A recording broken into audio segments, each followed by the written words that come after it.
Hello students, welcome to science states. আজকে তোমাদের সঙ্গে যে বিষয় নিয়ে আলোচনা করব সেটা হলো ইলেকট্রোস্ট্যাটিক্স বা স্থির তড়িৎ। তো স্থির তড়িৎ বিজ্ঞানের এই যে এই চ্যাপ্টারটায় আমরা মূলত কি পড়তে চলেছি।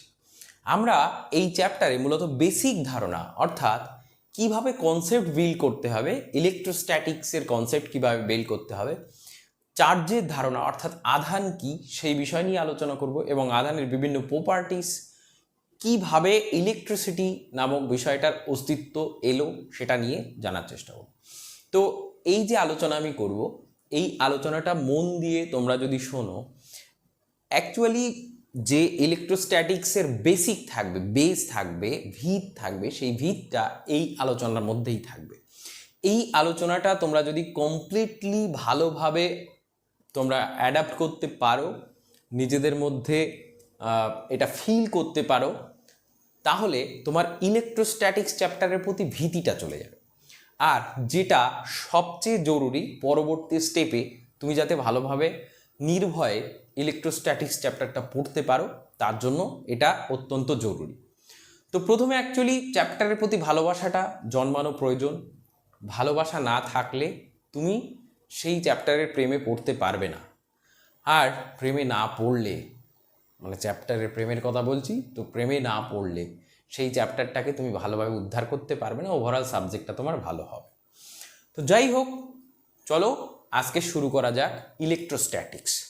তো ইলেকট্রোস্ট্যাটিক্স চ্যাপ্টার পড়ার জন্য আজকের ফার্স্ট ভিডিওতে আমি স্টেপ বাই স্টেপ কতগুলো আলোচনা সাজিয়ে রেখেছি। তার মধ্যে প্রথম যে আলোচনা, সে আলোচনাটা হলো হোয়াট ইজ ইলেকট্রিসিটি। ইলেকট্রিসিটি বলতে আমরা কি বুঝি। তাহলে প্রথম আলোচনা আমি করব হোয়াট ইজ ইলেকট্রিসিটি। তো আমরা প্রথমে জেনে নিই যে ইলেকট্রিসিটি বলতে আসলে আমরা কি বুঝি। ইলেকট্রিসিটি ইলেকট্রিসিটি বা তড়িৎ বলতে আমরা কি বুঝি। দেখো, খুব সহজ ভাষায় ইলেকট্রিসিটি মানেই হলো presence of charge. Presence of charge কি বললাম? ইলেকট্রিসিটি মানে হলো প্রেজেন্স অফ চার্জ, মানে আধানের অস্তিত্ব।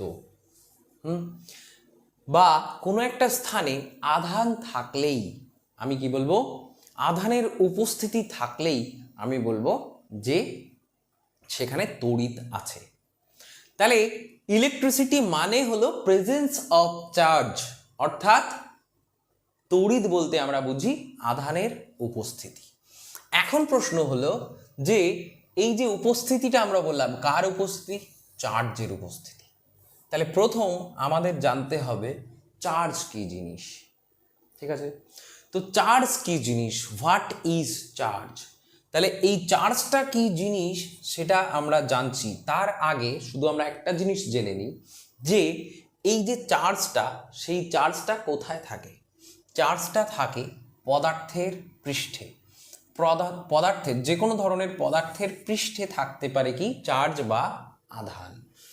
এখন আধান পৃষ্ঠে দুই রকমের কাজ করতে পারে। নাম্বার ওয়ান, স্ট্যাটিক বা স্থির অবস্থায় থাকতে পারে। তাহলে আধান স্থির অবস্থায় থাকতে পারে, তার মানে চার্জ মে বি স্ট্যাটিক। তাহলে চার্জ স্থির অবস্থায় থাকতে পারে। আর কি অবস্থায় থাকতে পারে? মুভিং অবস্থায় থাকতে পারে বা গতিশীল অবস্থায় থাকতে পারে। তাহলে আধান বস্তুর মধ্যে স্থির অবস্থায় থাকতে পারে এবং গতিশীল অবস্থায় থাকতে পারে। আধান যখন গতিশীল অবস্থায় থাকবে তার নাম দেব আমরা current electricity. Current electricity. Electricity মানেই কি বলেছিলাম? ইলেকট্রিসিটি মানেই বলেছিলাম আধানের উপস্থিতি। ইলেকট্রিসিটি মানেই আধানের উপস্থিতি। আর সেই আধানের উপস্থিতিতে যে আধানটা মুভিং অবস্থায় থাকবে, অর্থাৎ চলমান অবস্থায় থাকবে, তাহলে আধান যখন চলমান হবে তখন তাকে আমরা বলবো কারেন্ট ইলেকট্রিসিটি বা প্রবাহী তড়িৎ। কারেন্ট ইলেকট্রিসিটি বা প্রবাহী তড়িৎ। দেখো, কারেন্ট মানেই অ্যাকচুয়ালি হচ্ছে স্রোত। কারেন্ট মানে আসলে স্রোত। আমরা সমুদ্র স্রোতের ইংলিশ কি বলি? ওশান কারেন্ট, তাই তো? তাহলে আধান মানে কারেন্ট বলতে আমরা বললাম স্রোত। তাহলে আধান যখন স্রোতের আকারে বাহিত হবে বা স্রোতের মতো করে বাহিত হবে একটা নির্দিষ্ট অভিমুখে, তখন তাকে আমরা বলবো কারেন্ট ইলেকট্রিসিটি বা প্রবাহী তড়িৎ। আর আধান যখন কোনো পদার্থের উপরে স্থির অবস্থায় অবস্থান করবে, তখন তাকে আমরা বলবো স্ট্যাটিক ইলেকট্রিসিটি। তখন তাকে আমরা বলবো কি? Static electricity. তাহলে আমরা বুঝলাম যে আধানের গতির অবস্থার ভিত্তিতে, আধানের গতির অবস্থার ভিত্তিতে তড়িতের আমরা দুই প্রকার বিভাজন করতে পারলাম। একটা হচ্ছে স্ট্যাটিক ইলেকট্রিসিটি বা স্থির তড়িৎ, আর একটা কারেন্ট ইলেকট্রিসিটি বা প্রবাহী তড়িৎ। আমরা আজকে যে আলোচনা করছি সেখানে আমরা পড়ছি মূলত স্ট্যাটিক ইলেকট্রিসিটি। তাহলে স্ট্যাটিক ইলেকট্রিসিটিতে কি হয়? আধান স্থির অবস্থায় থাকে। সেই জন্য এই চ্যাপ্টারটার নাম আমরা দিয়েছি কি? চ্যাপ্টারটার নাম দিয়েছি ইলেকট্রোস্ট্যাটিক্স। চ্যাপ্টারটার নাম দিয়েছি আমরা ইলেকট্রোস্ট্যাটিক্স। বুঝতে পারলাম কোথায় চ্যাপ্টারের অরিজিন। এবার আমরা জানবো এই চার্জ বা আধান বলতে আসলে কি বোঝায়। তাহলে এটা বোঝার জন্য আমরা খুব সিম্পলি উদাহরণ নেব একটা, যেটা উদাহরণ শুধুমাত্র জাস্ট বোঝানোর স্বার্থে। তো দেখো, মনে করো যে এখানে একটা সংসার রয়েছে, একটা পিতা এবং একটা মাতা। এখানে ফাদার আছে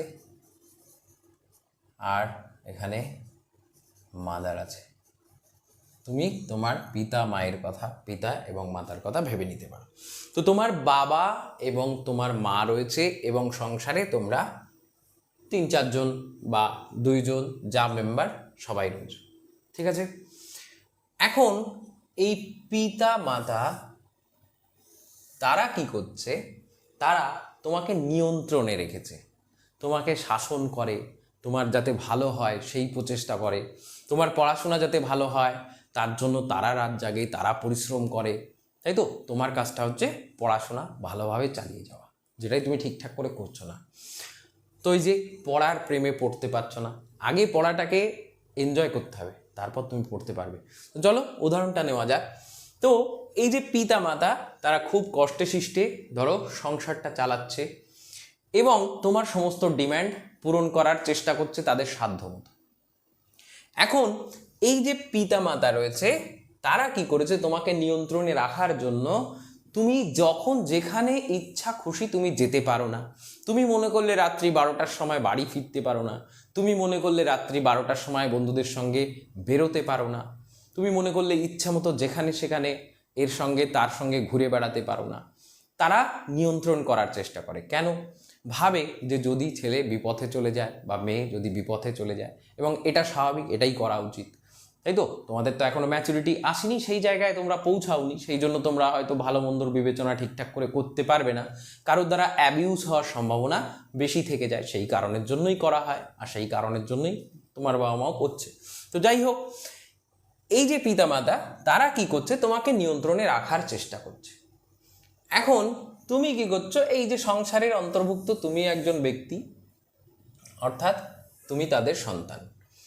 এখন তুমি তাদের সন্তান, তুমি এই সংসারের একজন। এখন দীর্ঘকাল পিতামাতার এই শাসন থেকে একসময় তোমার মনে হলো যে না, আমার উপরে খুব বেশি অত্যাচার হচ্ছে। আমার বন্ধু যেখানে রয়েছে, আমার বন্ধুর কাছে যখন আমি কথাবার্তা বলি, তখন আমি দেখি যে না, সে তো দিব্যি যেখানে খুশি যখন খুশি তখনই চলে যেতে পারে, সে তো খুব ভালো রয়েছে। তোমার মনে হতে পারে মানুষের দৃষ্টিভঙ্গি সাধারণত ওই রকম, সে নিজের সবসময় দুঃখী মনে করে আর তার সাপেক্ষে অন্যদের একটু বেশি সুখী মনে করে। উল্টোটা তুমি যদি মনে করতে পারো তাহলে তুমি অবশ্যই সুখী হবে। তো তার মতো করে যদি তুমি ভাবতে পারো, তো যাই হোক, এটা তুমি ইউ, এবং এটা তোমার ফ্রেন্ড, বন্ধু।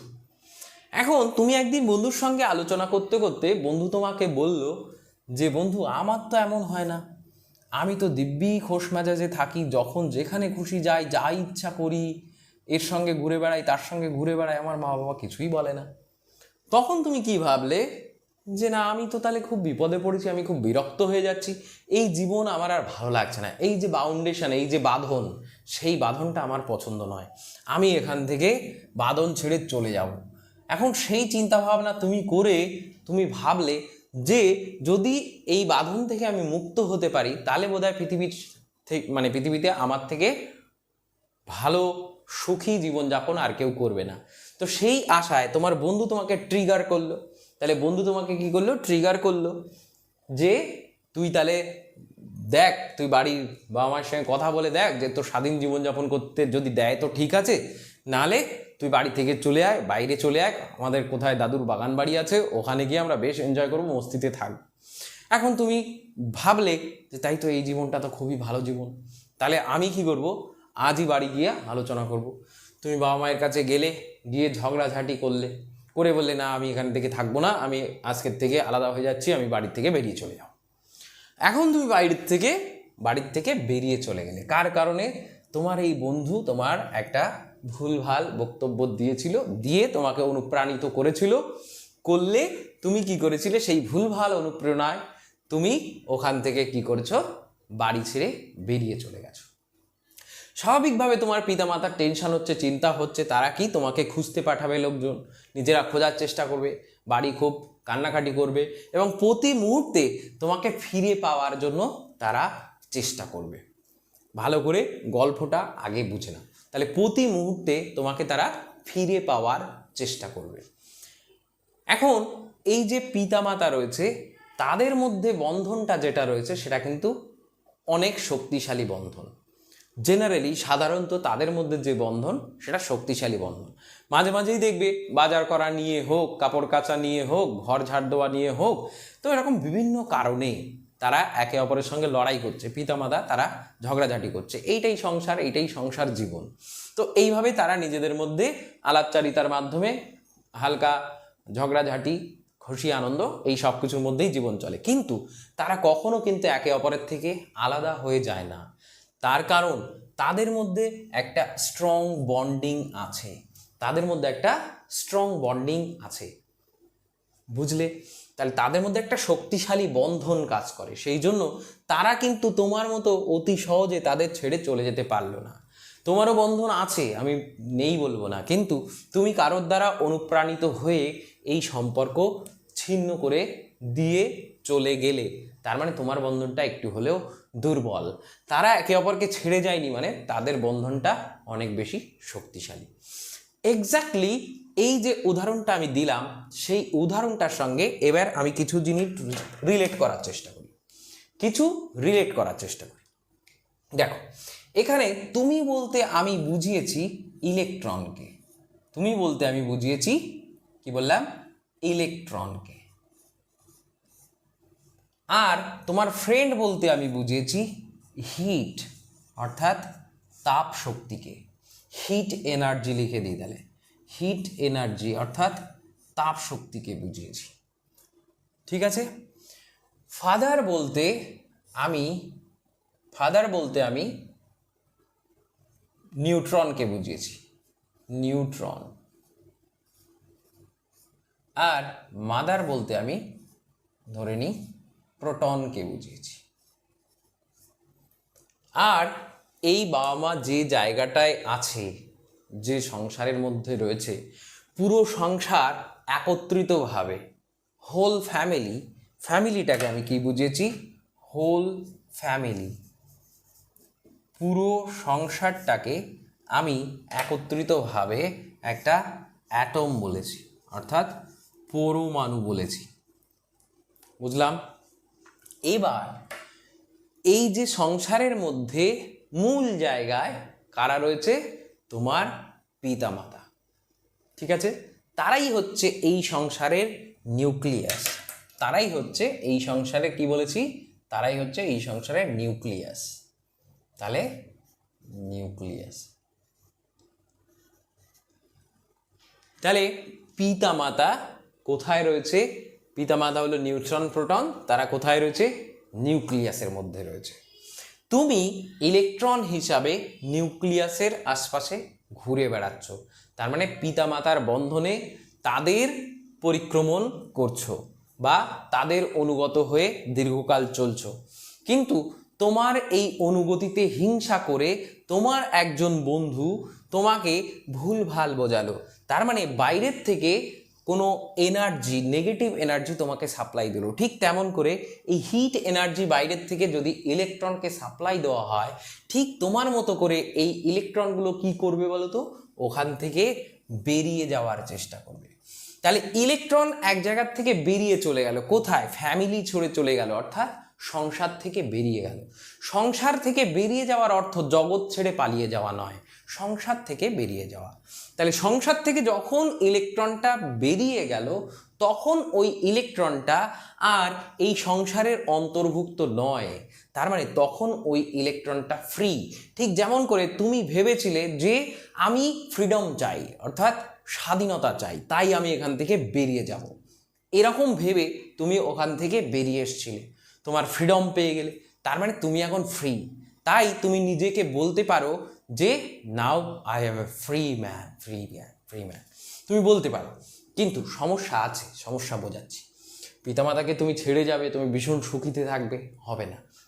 দেখো, এবার এই ইলেকট্রনটা যেটা বাইরে বেরিয়ে চলে গেল, সেটা কার কারণে গেল? হিট এনার্জির কারণে গেল। এবার আমরা এই গল্পটাকে সামারাইজ করি অ্যাটমের মাধ্যমে। ধরো কোনো একটি অ্যাটমের মধ্যে থাকে কি? নিউক্লিয়াস থাকে তার সেন্টারে, কেন্দ্রে। তাহলে সেই নিউক্লিয়াসের মধ্যে নিউট্রন এবং প্রোটন নামক দুটো কণা রয়েছে, এবং সেই নিউক্লিয়াসকে কেন্দ্র করে ইলেকট্রনরা বৃত্তাকার বা উপবৃত্তাকার কক্ষপথে আবর্তন করে, সেটা আমরা জানি। এখন এই ইলেকট্রনগুলো আবর্তনরত অবস্থায় পরমাণুর মধ্যে সবসময় আবর্তনরত অবস্থায় থাকে, এবং একটা বিশেষ নিউক্লিয়াসকে কেন্দ্র করে তারা কন্টিনিউয়াসলি আবর্তনটা বজায় রাখে। তারা ইচ্ছে মতো যেখানে খুশি চলে যেতে পারে না। অর্থাৎ এই যে ইলেকট্রনগুলো, সেই ইলেকট্রনগুলো একটা পার্টিকুলার ইলেকট্রনের মানে পার্টিকুলার নিউক্লিয়াসের বন্ধনে তার আশপাশে আবর্তনরত অবস্থায় থাকে। যদি বাইরের থেকে শক্তি দেওয়া যায় পুরো পরমাণুটাকে, পরমাণু আসলে থাকে কোথায়? পদার্থের মধ্যে। তাহলে পদার্থটাকে বাইরের থেকে যদি তাপ দেওয়া যায়, তাহলে কি হবে? পরমাণুটা সেই তাপ শক্তি গ্রহণ করবে, অর্থাৎ পরমাণুর মধ্যে থাকা যে ইলেকট্রন তারাও সেই তাপ শোষণ করবে। তাহলে পরমাণুর মধ্যে থাকা ইলেকট্রন তাপ শোষণ করার ফলে ইলেকট্রনের অতিরিক্ত শক্তি হয়ে যাবে।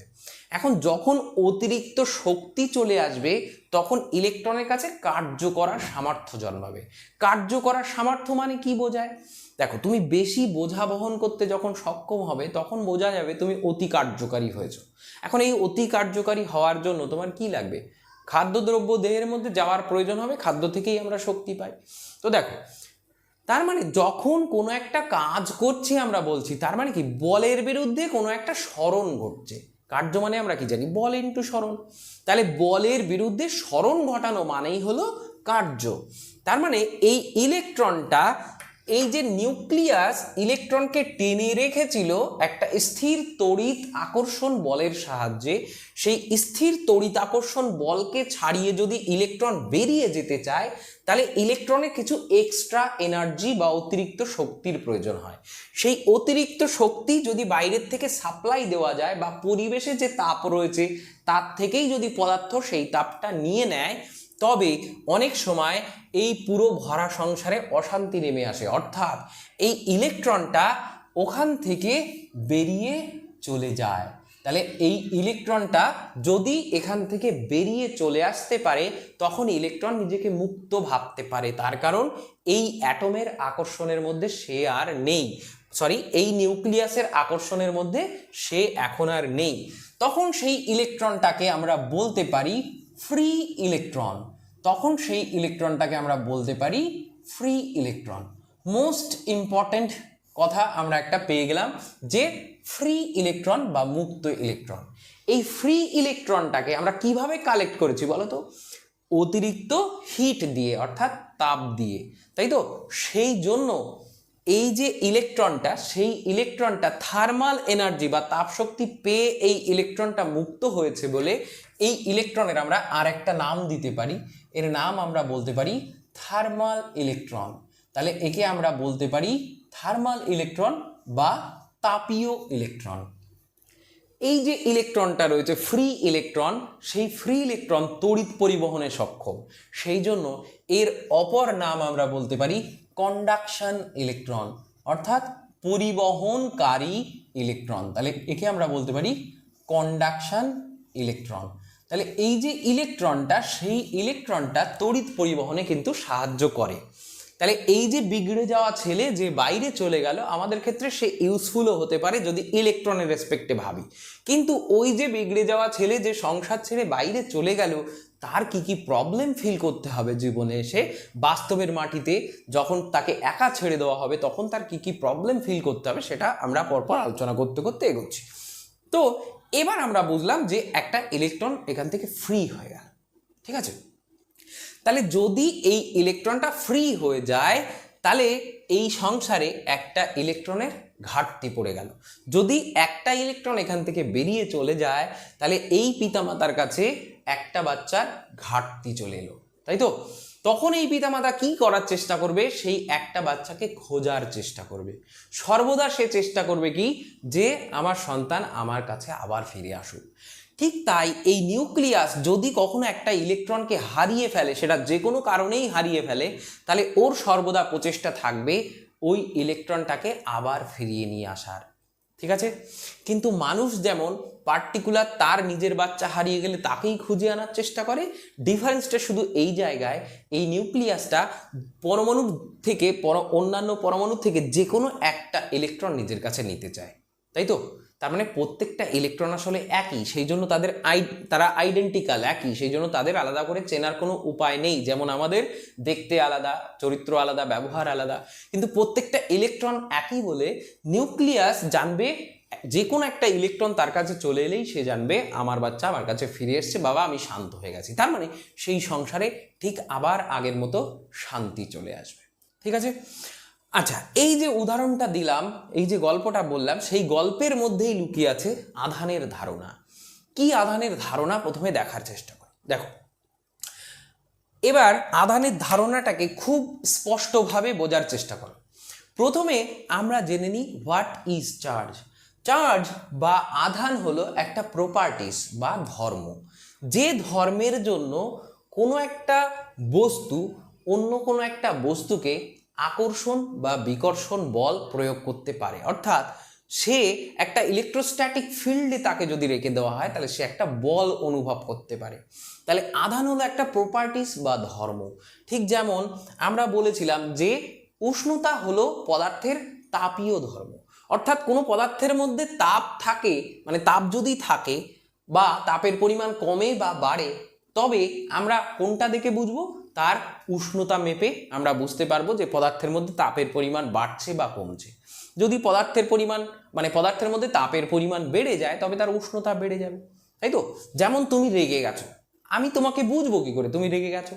তুমি কোনো অ্যাক্টিভিটি দেখাবে, জিনিসপত্র ভাঙার চেষ্টা করবে, রাগারাগি করবে, মারামারি করবে, এই সমস্ত, মুখ বাংলার পাঁচের মতো এরকম করে ভেঙচে যাবে, এই সমস্ত বিভিন্ন কারণ, ইঙে বর্গীর মতো দেখতে হয়ে যাবে।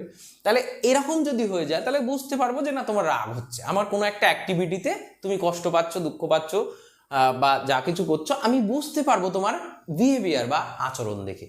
ঠিক সেরকম যে চার্জ, সেটাও একটা প্রপার্টিস, যে প্রপার্টিসের কারণে কোনো একটা পদার্থ কি করে, অন্য কোনো একটা পদার্থকে আকর্ষণ বা বিকর্ষণ করে, অর্থাৎ বল প্রয়োগ করে। সেই প্রপার্টিস সম্বন্ধে আমরা এবার আস্তে আস্তে জানার চেষ্টা করছি যে চার্জের আবির্ভাব আসলে কি করে হয়। এই গল্পটা তুমি যদি এক্সাক্ট ভালো করে বিশ্বাস করে নিতে পারো, মনের মধ্যে ভরে নিতে পারো, তাহলে তোমার চার্জ হয়েই গেছে অলমোস্ট। দেখো, আমি ধরে নিলাম যে কোনো একটা পদার্থ যার কেন্দ্রকে 11টি প্রোটন রয়েছে, তাহলে কেন্দ্রকে 11টি প্রোটন রয়েছে। এখন প্রকৃতির একটা নিয়ম আছে যে কোনো পদার্থের যদি প্রোটন সংখ্যা 11টা হয়, তাহলে স্বাভাবিক পরিস্থিতিতে তার ইলেকট্রন সংখ্যা হবে 11টা। তাহলে number of proton is equal to number of electron. তাহলে যদি নাম্বার অফ প্রোটন, তাহলে এখানে ভালো করে বোঝো জিনিসটা, নাম্বার অফ প্রোটন একটা পদার্থের ক্ষেত্রে যদি আমি ভাবি, number of proton is equal to 11, তাহলে নাম্বার অফ ইলেকট্রন কত হবে?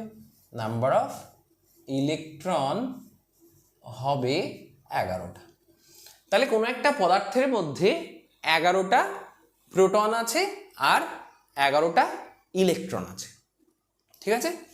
এখন এই যে 11টা প্রোটন এবং 11টা ইলেকট্রন পদার্থের মধ্যে থাকলে তবেই, অর্থাৎ প্রোটন এবং ইলেকট্রনের সংখ্যা সমান হলে তবেই কোনো একটা পদার্থ প্রকৃতিতে স্থায়ী বা স্টেবল বা স্থায়ী রূপে থাকতে পারে। তাহলে কোনো পদার্থ স্থায়ী রূপে থাকতে গেলে তার প্রোটন এবং ইলেকট্রনের সংখ্যা সমান হতে হবে। বাইরের কক্ষপথগুলো মিলে মোট যে কটা ইলেকট্রন থাকবে কেন্দ্রক বা নিউক্লিয়াসের মধ্যে, ঠিক সেই কটাই প্রোটন থাকতে হবে। এবার ধরে নিই একটা ইলেকট্রনের আধান ধরে নিই -e আর একটা প্রোটনের আধান +e, এটা আমরা ধরে নিলাম। তাহলে একটা ইলেকট্রনের আধান -e ধরলাম আর একটা প্রোটনের আধান +e ধরলাম। তাহলে 11টা প্রোটনের আধান কত? একটির আধান যদি +e হয় তাহলে 11টির আধান কত হবে? 11 × +e। আচ্ছা, 11টি ইলেকট্রনের আধান কত হবে? 11 × -e। তাহলে ফাইনালি এখান থেকে আমরা কি পেলাম দেখি। আমরা পেলাম প্রথমে প্রোটন সংখ্যা যেটা পেলাম সেটা কত পেলাম দেখি। প্রোটন সংখ্যা পেলাম, মানে প্রোটনের আধান পেলাম কত? প্রোটনের আধান পেলাম +11e। ইলেকট্রনের মোট আধান কত পেলাম? -11e, তাই তো। তাহলে মোট আধান, টোটাল চার্জ, এখন এই যে পরমাণুটা রয়েছে সেই পরমাণুর টোটাল চার্জ কত বলো তো? তাহলে এখন দেখো পরমাণুর টোটাল চার্জ, এই পরমাণুর টোটাল চার্জ কত? টোটাল চার্জ হচ্ছে +11e প্লাস অফ -11e, এটা হলো টোটাল চার্জ। তাহলে এটা কেটে গিয়ে কত দাঁড়ালো? 0। তার মানে স্বাভাবিক অবস্থায়, অর্থাৎ সংসার যখন সুস্থায়ী অবস্থায় ছিল, বন্ধু যখন উল্টোপাল্টা বুদ্ধি দেয়নি সেই মতো অবস্থার কথা বলছি, তখন কি হয়েছিল? টোটাল আধান 0 ছিল, অর্থাৎ মোট আধানের মান 0 ছিল। এটা হচ্ছে প্রকৃতিজাতভাবে পদার্থের সৃষ্টি। এবার বাইরের থেকে ট্রিগারিং করে, অর্থাৎ বাইরের থেকে অতিরিক্ত এনার্জি সাপ্লাই দেওয়ার ফলে বা অতিরিক্ত এনার্জি নিয়ে নেওয়ার ফলে ইলেকট্রন কার্য করার সামর্থ্য যখন ইলেকট্রনের মধ্যে চলে এলো, তখন ইলেকট্রন কি করলো? ওখান থেকে বেরিয়ে যাওয়ার চেষ্টা করলো। তা আমি ধরে নিলাম যে এই যে সংসার থেকে, সেই সংসার থেকে 3 জন বেরিয়ে গেল, 3টে সন্তান ছিল, ধরে নিলাম তারা বেরিয়ে গেল। যেমন এই যে নিউক্লিয়াসটার কথা বলছি, যার কাছে 11টা প্রোটন ছিল এবং 11টা ইলেকট্রন ছিল, ধরে নিলাম যে এখান থেকে 3টে ইলেকট্রন বেরিয়ে চলে গেল। ভালো করে বোঝো, টোটাল 3টে ইলেকট্রন বেরিয়ে চলে গেল। তাহলে এখান থেকে একটা ইলেকট্রন বেরিয়ে গেল, সে বেরিয়ে যাওয়ার সময় -e পরিমাণ চার্জ নিয়ে চলে গেল। এগেন আরেকটা ইলেকট্রন বেরিয়ে চলে গেল, সেও -e পরিমাণ আধান নিয়ে চলে গেল। আবার ফার্দার আরেকটা ইলেকট্রন বেরিয়ে গেল, সেও -e পরিমাণ ইলেকট্রন নিয়ে চলে গেল। কেন বেরিয়ে যাচ্ছে? বাইরের থেকে এনার্জি, শক্তি পেয়েছে, শক্তি পেয়ে অতিরিক্ত, মানে এই যে বলটা, ইলেকট্রোস্ট্যাটিক ফোর্স ওদের উপরে কাজ করছিল, সেই বলের বিরুদ্ধে ওরা কার্য করে বাইরে বেরোতে সক্ষম হয়েছে। সেই কারণে বাইরের থেকে হিট এনার্জি শোষণ করে ওরা মুক্ত হয়ে যেতে পেরেছে। তার মানে এরা 3 জনই এখন ফ্রি ইলেকট্রন, মুক্তভাবে পরমাণুর বাইরে পদার্থের মধ্যে ঘোরাফেরা করতে সক্ষম। এবার দেখো এই 3টে ইলেকট্রন যখন চলে গেল, তখন এই 3টে ইলেকট্রনের মোট আধান কত দেখো তো? -3 হবে। 3টে ইলেকট্রন, একটা ইলেকট্রনের -e, তাহলে 3টের হবে -3। তাহলে 3টে ইলেকট্রন এখন কিন্তু বেরিয়ে চলে গেল। এবার বোঝো, যখন আমরা তাপ দিয়েছিলাম, দেখো বাইরের থেকে বন্ধু যখন প্ররোচনা তোমাকে দিয়েছিল, তুমি উদ্বুদ্ধ হয়েছিলে, সেই কারণের জন্য তুমি পিতামাতাকে ছেড়ে বেরিয়ে চলে গেছো। কিন্তু তাতে কি পিতামাতার বন্ডিংয়ে কোনো এফেক্ট পড়েছে? তাদের মধ্যে যে বন্ধন, সেই বন্ধন কি এফেক্টেড হয়েছে? হয়নি। তাহলে তুমি যখন এখান থেকে চলে গেছো, তারপরেও যে বাবা মা তাদের মধ্যে যে আকর্ষণটা ছিল এখনো কিন্তু সেই স্থায়ী বন্ধনটা আছে। তার কারণ তুমি যে ঠুনকো বন্ধনে আবদ্ধ ছিলে সেই বন্ধনটা তাদের মধ্যে নেই, তাদের বন্ধন আরো শক্তিশালী, তাই তো? তাহলে সেই যে শক্তিশালী বন্ধনের কারণে বাইরের থেকে সামান্য ঝড়ঝাপটা এসে তাদেরকে আলাদা করতে পারবে না, ছোটোখাটো কোনো ঝড়ঝাপটা এসে তাদেরকে আলাদা করে দিতে পারবে না, সেই জন্য পারেনি। ঠিক তেমন বাইরের থেকে এনার্জি দিয়ে সহজে ইলেকট্রনকে মুক্ত করে দেওয়া যায় ঠিকই, কিন্তু নিউক্লিয়াসের মধ্যে যে নিউট্রন এবং প্রোটন থাকে তারা নিজেদের মধ্যে এতটা শক্তিশালী বন্ধন দ্বারা আবদ্ধ অবস্থায় থাকে, অর্থাৎ নিউক্লিয় বল দ্বারা তারা নিজেদের মধ্যে আটকে থাকে। আর আমাদের জানা সবচেয়ে স্ট্রংগেস্ট ফোর্স হচ্ছে নিউক্লিয়ার ফোর্স। সেই নিউক্লিয়ার ফোর্স সব থেকে স্ট্রংগেস্ট ফোর্স হওয়ার কারণে নিউট্রন প্রোটন কখনো আলাদা হয় না, কিন্তু বাইরের থেকে সামান্য এনার্জি দিলে ইলেকট্রন কিন্তু পরমাণু থেকে বেরিয়ে এসে পদার্থের মধ্যে মুক্ত অবস্থায় ঘোরাফেরা করতে পারে। তাহলে এখান থেকে একটা জিনিস স্পষ্ট হলো যে বাইরের থেকে যখন আমরা হিট এনার্জি সাপ্লাই দিলাম তখন ইলেকট্রন বেরিয়ে গেল ঠিকই, কিন্তু প্রোটনের ওপরে কোনো ইম্প্যাক্ট পড়লো না। অর্থাৎ নিউক্লিয়াসের মধ্যে প্রোটন আগেও 11টা ছিল, এখনো 11টা রয়েছে। তাহলে এখন নাম্বার অফ প্রোটন এবার যদি আমরা চিন্তা করি, তাহলে দেখো এখন নাম্বার অফ প্রোটন কটা হলো দেখি। এখন নাম্বার অফ প্রোটন, তাহলে বোঝো এখন নাম্বার অফ প্রোটন আমি পি লিখছি, এখন নাম্বার অফ প্রোটন কটা? 11টা। এখন নাম্বার অফ ইলেকট্রন কটা দেখি, নাম্বার অফ ইলেকট্রন তাহলে এখন কটা হয়ে গেল? 8টা হয়ে গেল, তাই তো?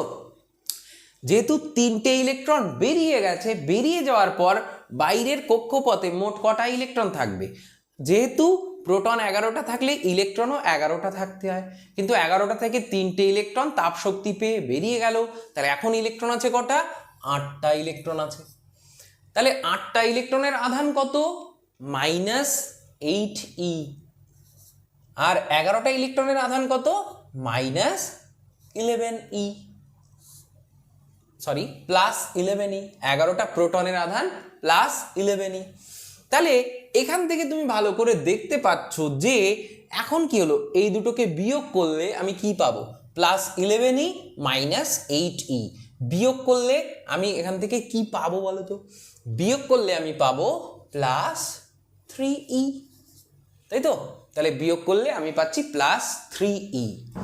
তার মানে 3টে ইলেকট্রন বেরিয়ে যাওয়ার পর, 3টে ইলেকট্রন বেরিয়ে যাওয়ার পর এই যে পরমাণুটা, সেই পরমাণুটা আগে যেমন মোট আধান পরমাণুর কত ছিল? 0 ছিল, এখন পরমাণুর মোট আধান আর 0 নেই। ভালো করে খেয়াল করো, এখন পরমাণুর মোট আধান আর 0 নেই। এখন কি হয়ে গেছে? পরমাণুর মধ্যে 3টি অতিরিক্ত প্রোটন হয়ে গেছে।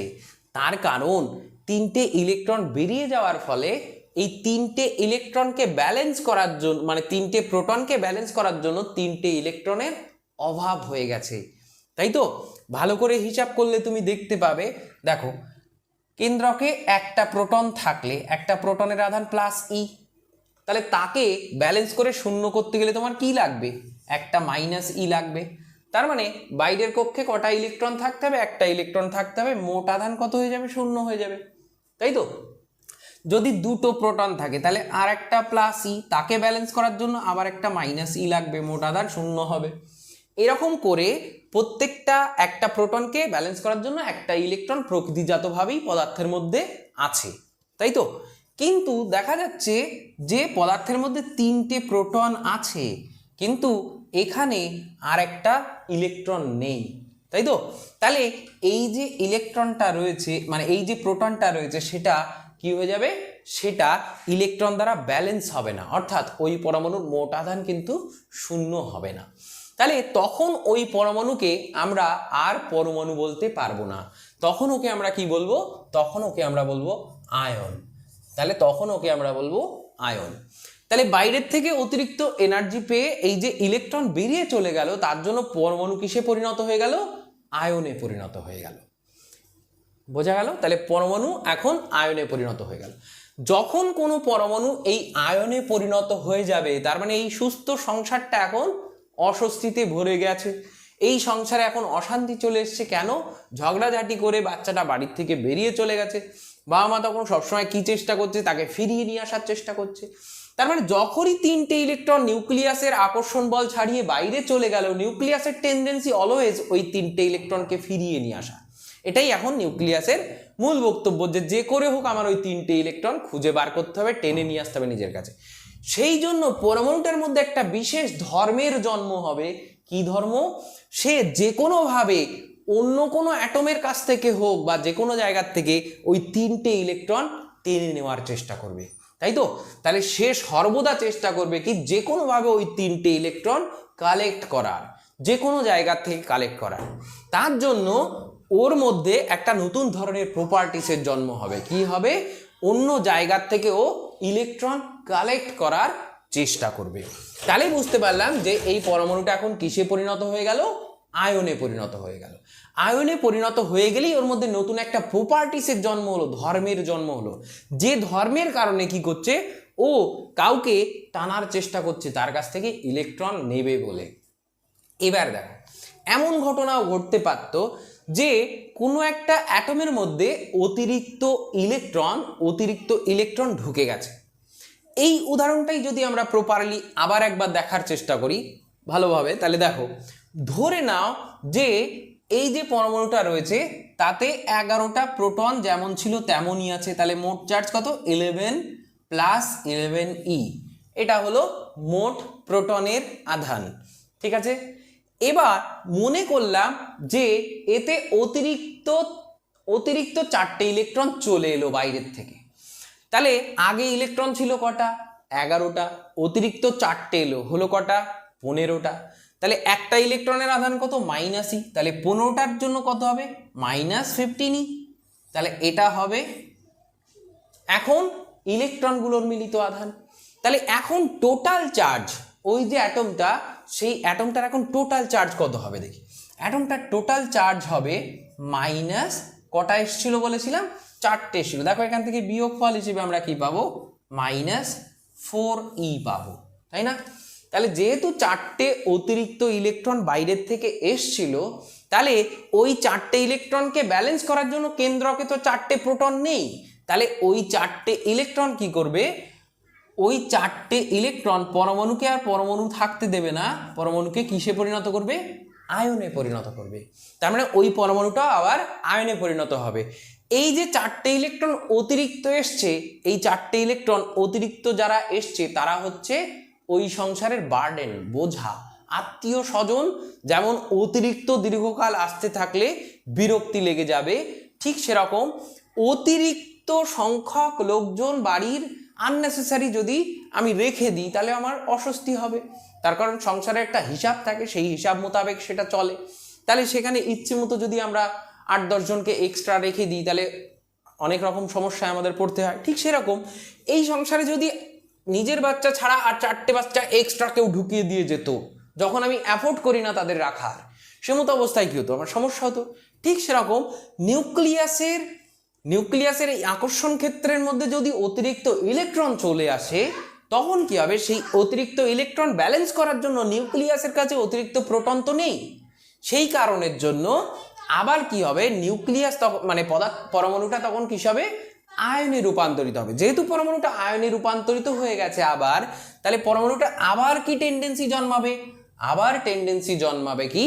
সেই যে প্রবণতা আকর্ষণ বা বিকর্ষণ করার, অর্থাৎ অন্য কোনো পদার্থকে আকর্ষণ বা বিকর্ষণ করার টেন্ডেন্সি জন্মাবে। এক্ষেত্রে কি হবে দেখো, এক্ষেত্রে পদার্থটা কি করার চেষ্টা করবে? যেহেতু 4টে অতিরিক্ত ইলেকট্রন পদার্থের মধ্যে মানে পরমাণুটার মধ্যে চলে এসছে, তাহলে এই পরমাণুর অলওয়েজ টেন্ডেন্সি থাকবে যে করে হোক ওই 4টে ইলেকট্রন আমার কাছ থেকে বার করে দিতে হবে। তাহলে ওর টেন্ডেন্সি থাকবে যে কার কাছে ইলেকট্রনের ঘাটতি আছে দেখি তাকে ওই 4টে ইলেকট্রন দিয়ে দিই। তাহলে যে অ্যাটমের 4টে ইলেকট্রনের ঘাটতি রয়েছে সেই অ্যাটমকে ও নিজের কাছে আকর্ষণ করার চেষ্টা করবে। আর যার কাছে দেখালো 40টা ইলেকট্রন অতিরিক্ত আছে, আবার ওর কাছে 4টে অতিরিক্ত আছে, তাকে ও কি করার চেষ্টা করবে? বিকর্ষণ করার চেষ্টা করবে, তাই তো? তার কারণ কি, তোমার কাছেও ঘাটতি তার কাছেও ঘাটতি, তাহলে তোমাদের মধ্যে লেনদেন তো হবে না কখনোই। ধরো তোমার কিছু কিছু অর্থের দরকার, তুমি এমন কারোর কাছে গেলে যার অর্থের আরও অনেক বেশি দরকার, তাহলে সে কি তোমাকে দেবে? দেবে না। সে তোমাকে বলবে দূরে যাও বাবা, আমি তো মোটে পারবোই না, অন্য কারোর কাছে গিয়ে দাও। ঠিক সেরকম পরমাণুর ক্ষেত্রেও তাই, পরমাণু যখন আয়নে পরিণত হবে, অতিরিক্ত ইলেকট্রন নিজের কাছে নিয়ে ফেলবে, তখন সে তার কাছে যাবে যার কাছে কি করা আছে, ইলেকট্রন নেওয়ার সামর্থ্য আছে, তাই তো? তাহলে তার কাছে, তার সঙ্গেই ও লেনদেন করবে। তার মানে আমরা বুঝলাম যে পরমাণুর কাছে যদি অতিরিক্ত ইলেকট্রন হয়ে যায় তখন সে কেমন হয়ে যাবে? তখন সে হয়ে যাবে নেগেটিভ চার্জবাহী, অর্থাৎ ঋণাত্মক আধানে পরিণত হবে। ঠিক আছে? আর পরমাণুর কাছে যদি অতিরিক্ত প্রোটন হয়ে যায়, প্রোটন অতিরিক্ত হয়ে যায়, সেক্ষেত্রে সে কি হয়ে যাবে? সেক্ষেত্রে সে হয়ে যাবে পজিটিভ চার্জ। তাহলে পজিটিভ চার্জ কিভাবে সৃষ্টি হয়, নেগেটিভ চার্জ কিভাবে সৃষ্টি হয়, আশা করি আমি বোঝাতে পেরেছি। এবার এই যে পজিটিভ এবং নেগেটিভ চার্জ তৈরি হয়েছে, এই চার্জগুলো নিজেদের মধ্যে কিভাবে ইন্টারঅ্যাক্ট করে সেটা আমরা একটুখানি ভালোভাবে বুঝে নেওয়ার চেষ্টা করি। এত সময় তোমরা উদাহরণ মারফত বোঝার চেষ্টা করছিলাম, এবার আমরা একটু স্পষ্টভাবে পদার্থের মধ্যে কি কি ঘটনা ঘটে সেটাই দেখার চেষ্টা করি। তো দেখো, ধরে নিই দুটো পদার্থ রয়েছে, সাপোজ এখানে এ একটি বস্তু, এখানে বি আর একটি বস্তু। এ বস্তুর থেকে কোনোভাবে এ বস্তুর থেকে 20খানা ইলেকট্রন বেরিয়ে গেছে। তাহলে 20খানা ইলেকট্রন বেরিয়ে গেছে, ভালো করে বোঝো। 20খানা ইলেকট্রন যদি বেরিয়ে যায় তাহলে 20খানা এতে প্রোটন অতিরিক্ত হয়ে গেছে না? তাহলে ইলেকট্রন যেহেতু ঘাটতি হয়ে গেছে, তাহলে আমরা বলতে পারি প্রোটন অতিরিক্ত হয়ে গেছে। তাহলে এই পরমাণুটার মানে এই বস্তুটার আধান কত হবে? +20E।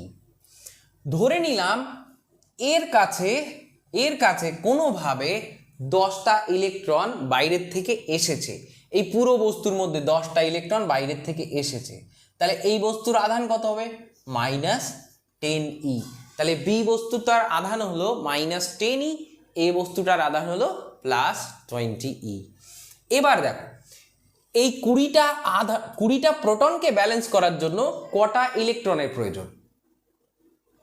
20টা প্রোটনকে ব্যালেন্স করার জন্য 20টা ইলেকট্রনের প্রয়োজন। তাহলে এ বস্তুটা বি বস্তুর সংস্পর্শে যখন আনা হবে, তখন বি বস্তুটার কি ইচ্ছা? বি বস্তুটার অতিরিক্ত ইলেকট্রন আছে, তাহলে ওর ইচ্ছে যে সব সময় ইলেকট্রনগুলোকে ত্যাগ করার। তাহলে এর ইচ্ছা যে ইলেকট্রন ছেড়ে দেওয়ার। তার কারণ কি? এর কাছে অতিরিক্ত ইলেকট্রন আছে, ওটা ওর কাছে, ওর সংসারে ওটা বোঝা, তাই তো? তাহলে ও চায় ওই ইলেকট্রনটাকে যে করে হোক তাড়িয়ে দিতে। আবার এ কি চায়? এ চায় ইলেকট্রনটাকে, এ চায় 20টা ইলেকট্রন পেতে, আরো ওর 20টা ইলেকট্রন দরকার। তাহলে যখনই এরা সংস্পর্শে আসবে, এ কি করবে? যে বাবা তুমি ভুগছো 10টা ইলেকট্রন বেশি নিয়ে, আমার তো নেই বলে ভুগছি, তাহলে তুমি এক কাজ করো, তুমি নিজেও কষ্ট পেও না বাবা, আমাকে দিয়ে দাও। তাহলে এই বি কি করবে? তার 10টা ইলেকট্রন পুরোপুরি কাকে দিয়ে দেবে? এ কে দিয়ে দেবে। বোঝা গেল? তাহলে একে যখন 10টা ইলেকট্রন দিয়ে দেবে, তাও কিন্তু এর পুরোপুরি ঘাটতি মিটবে না, কিন্তু কিছু তো মিটলো। তাহলে এর পুরো ঘাটতি না মিটলেও কিছুটা ঘাটতির থেকে ও মুক্তি পেল, তাই তো? ওর একটু সুবিধা হলো। তার কারণের জন্য কি করবে? এখন বির কাছে অতিরিক্ত ইলেকট্রন আছে, এর কাছে ইলেকট্রনের ঘাটতি আছে, এ তখন কি করবে? তখন ওকে খুব আদর যত্ন করবে, বন্ধু বলবে, ওকে কাছে টানার চেষ্টা করবে। ঠিক তাই ঘটনা পদার্থের মধ্যেও ঘটে। কোনো পদার্থের মধ্যে যদি অতিরিক্ত ইলেকট্রন থেকে যায়, অর্থাৎ সে ঋণাত্মক আধানবাহী হয়ে যায়, তাহলে সে সবসময় কি করবে? ধনাত্মক আধানবাহী পদার্থকেই খুঁজবে, কারণ আদান প্রদান তাদের মধ্যেই সম্ভব। কিন্তু যদি এর উল্টোটা হয়, ধরো এ পদার্থ রয়েছে আর বি, এ ড্যাশ একটা পদার্থ বস্তু রয়েছে, বি ড্যাশ আর একটা বস্তু রয়েছে। এর কাছে দেখা গেল 30টা অতিরিক্ত ইলেকট্রন আছে, বির কাছেও 30টা, বির কাছেও মনে করো 40টা অতিরিক্ত ইলেকট্রন রয়েছে, তাই তো? এখন এ ড্যাশ বি ড্যাশের কাছে গিয়ে তার দুঃখটাকে জানালো যে বন্ধু আমার কাছে জানিস 30টা অতিরিক্ত ইলেকট্রন রয়েছে, তুই যদি আমার এই 30টা অতিরিক্ত ইলেকট্রন নিয়ে নিতে পারিস তাহলে আমি বেঁচে যেতাম, আমার জীবনে শান্তি হয়ে যেত। এখন এ ড্যাশ যখনই বি ড্যাশের কাছে গিয়ে ওই কথাটা বলবে, বি ড্যাশ সঙ্গে সঙ্গে ওকে তাড়া করবে, বলবে আরে আমি মরছি আমার জ্বালায়, তুই এখন আমার কাছে নিজের গল্প শোনাতে এসেছিস, আরে মুশকিল, ভাগ ভাগ আগে ভাগ। তার কারণ বি ড্যাশের কাছেও তো ইলেকট্রন অতিরিক্ত আছে 40টা, বলছে তুই 30টার গল্প আমার সঙ্গে শোনাচ্ছিস, আমি 40 মানে আমি নিজেই 40টা নিয়ে ভুগে মরছি, তাহলে এই 40টাকেই আমার তাড়ানোর ইচ্ছা, আবার তুই এসে 30টা আমার দিচ্ছিস, আমার মেরে ফেলবি নাকি? সেই কারণের জন্য বি ড্যাশ ওকে কি করবে, তাড়ানোর চেষ্টা করবে। আর প্রথম কথা হচ্ছে এ ড্যাশ বি ড্যাশের কাছে যেতেই পারবে না, তার কারণ এদের মধ্যে একটা তীব্র বিকর্ষণ বল কাজ করবে, এদের মধ্যে আকর্ষণ বল কাজ করবে না। তাহলে এখানে কি দেখলাম, এরা সমআধান, এরা পরস্পরকে কি করবে, বিকর্ষণ করার চেষ্টা করবে।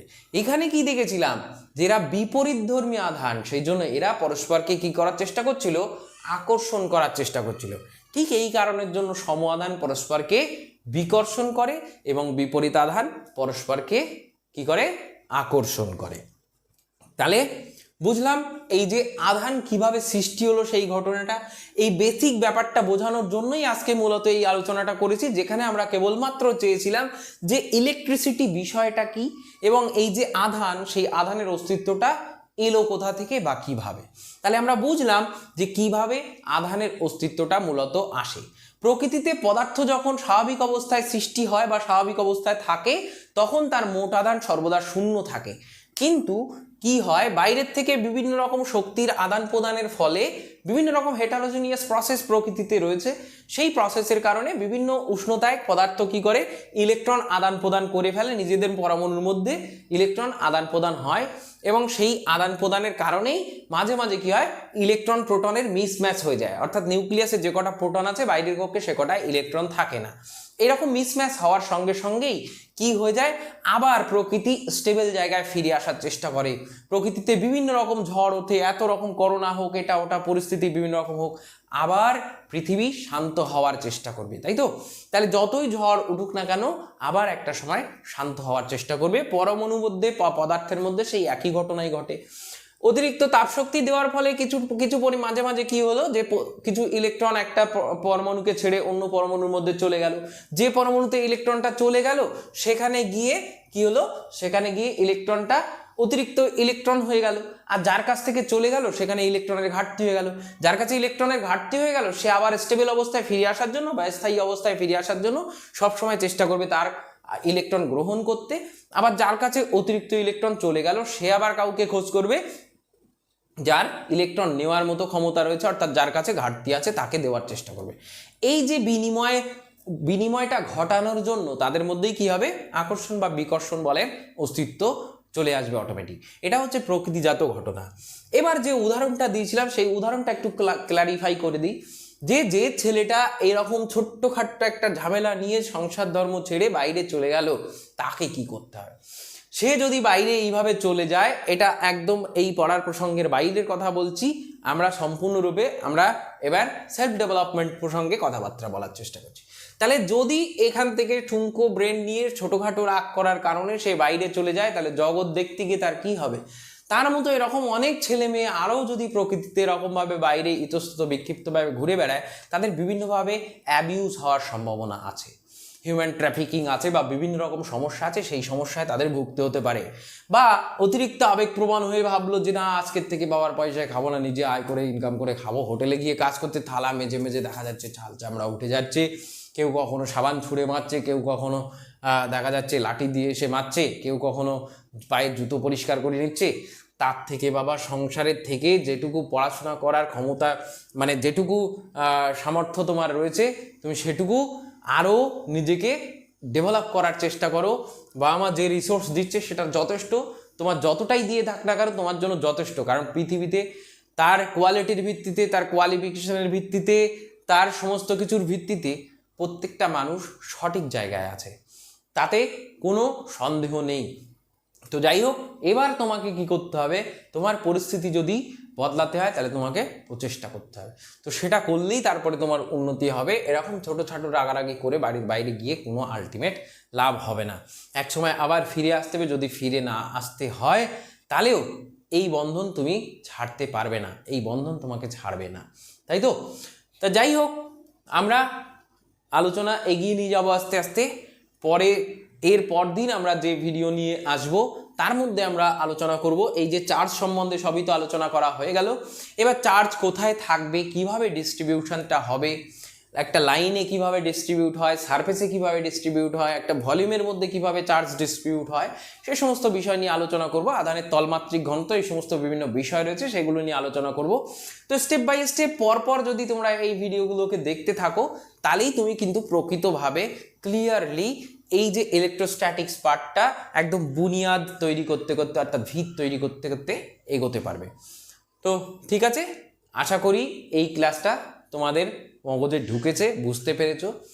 যদি এরপরেও কোনো সমস্যা থাকে তাহলে অবশ্যই কমেন্ট করে জানিও। আর ভিডিও ভালো লাগলে তো অবশ্যই একটা কমেন্ট আমি এক্সপেক্ট করতেই পারি, বা একটা লাইক বা একটা শেয়ার আমি এক্সপেক্ট করতে পারি।